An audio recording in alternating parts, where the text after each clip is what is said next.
time required for completion of 99.9% of a first order reaction is times of half life. Basically T half की terms में बताना है. Okay, सो देखिए first order reactions के लिए we know कि T is equal to 2.303 divided by K log of A upon A minus x. Correct.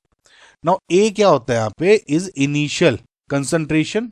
Okay, अगर concentration की टर्म्स में अगर मैं रिएक्शन मान के चलूं, एंड A माइनस एक्स क्या हो गया कि what ever is left at time T. Suppose कोई रिएक्शन हुई है वो T सेकेंड्स के लिए हुई है, तो जो कि इनिशियली फॉर एग्जाम्पल A को मैं BO प्लस C मान के चल रहा हूं, तो इनिशियली इसकी कंसंट्रेशन अगर A थी, तो आफ्टर टाइम T इसमें लेट जस्ट से कि A माइनस एक्स घट गया, एक्स एक्स बन गया. तो मैं क्या कहता हूं, जितना लेफ्ट हुआ लेफ्ट ऑफ रिएक्टेंट यानी A माइनस से, वो ये होता है.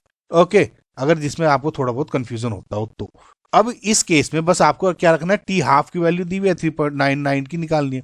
तो टी 99.9% जब कंप्लीशन की बात करते हो तो 2.303 अपॉन के तो है ही, लॉग ऑफ लेट जस्ट से कि इनिशियल कंसंट्रेशन आपकी 100 थी. इन क्वेश्चंस में गाइस देखिए ए मान लो, अब इसका फ्रैक्शन निकाल के कर सकते हो, लेकिन 100 अगर आप में मान के चलते हो ना तो आसान हो जाता है क्वेश्चंस को सोल्व करने में.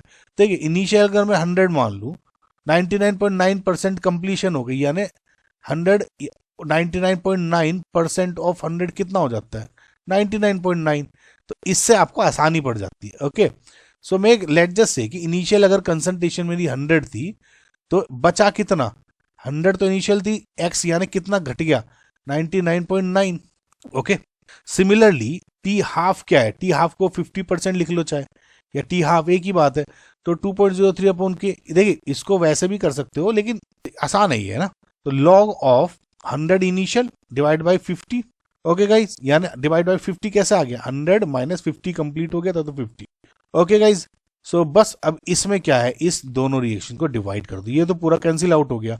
तो T 99.9% ऑफ T हाफ हो गया 50%.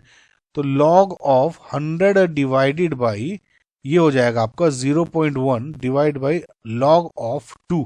ओके, सो ये हो जाएगा आपका log of 10 to the power 3 upon log 2, या फिर 3 log 10 divide by log of 2. तो ये log 10 तो 1 हो गया, यानी 3 अपॉन log 2.